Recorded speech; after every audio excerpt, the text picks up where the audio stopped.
The man who hid for 50 years, a mysterious beginning in a narrow alley of New York. A man had been living for 50 years without aging. No one knew who he was, where he came from, and most importantly, how he was still alive. But when someone tried to uncover the truth, they mysteriously disappeared. A Mysterious Presence, New York City, 2020. Under the cover of darkness, a mysterious man stood in front of an old building. He wore a long overcoat, a vintage-style hat, and carried a leather briefcase. The locals knew him as Mr. Jacob. He had been living in the neighborhood for years, yet, strangely, time seemed to have no effect on him. It wasn't the first time someone noticed that Jacob's appearance never changed. He looked just as young in 1970 as he did today. But no one ever questioned it.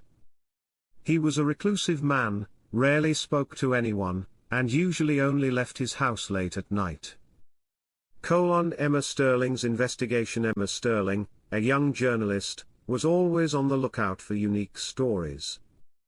When she heard rumors about Jacob, she started digging through old records and stumbled upon a shocking discovery. An old newspaper from 1970 had a photograph of a man standing in the background. He looked exactly like Jacob. At first, Emma dismissed it as a coincidence, but when she found another picture from 1985 with the same man looking identical, she knew something was wrong.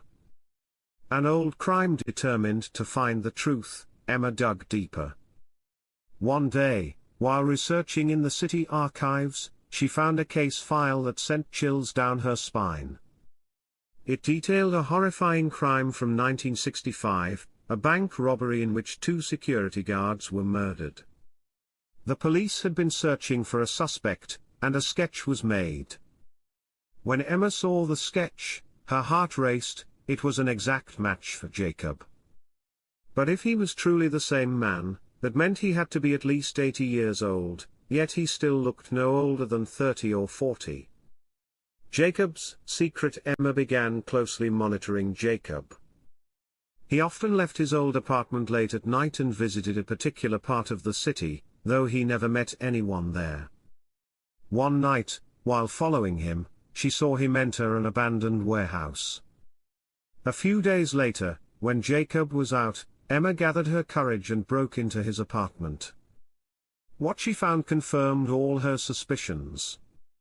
Inside a hidden drawer, she discovered a collection of old identification cards with different names, outdated currency, and photographs from the 1960s, 1970s, 1980s, and 1990s.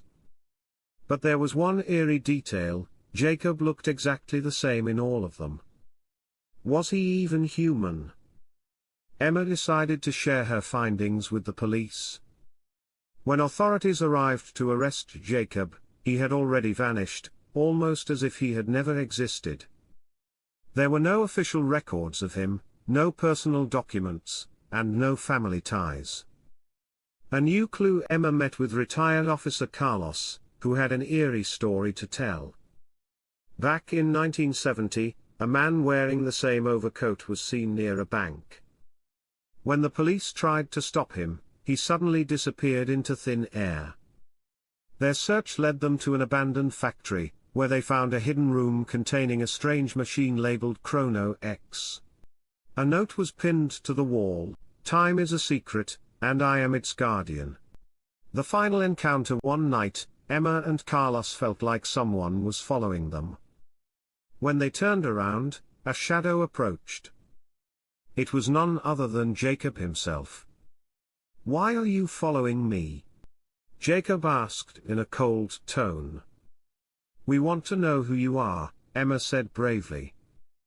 Jacob smirked. "Some questions are better left unanswered." With that, he vanished into the mist. Was he even real? Emma and Carlos ended their investigation, but their lives were forever changed. Jacob's secret might never be revealed, but somewhere, in the hidden corners of New York, he was still out there. Was this story real or just a bizarre coincidence?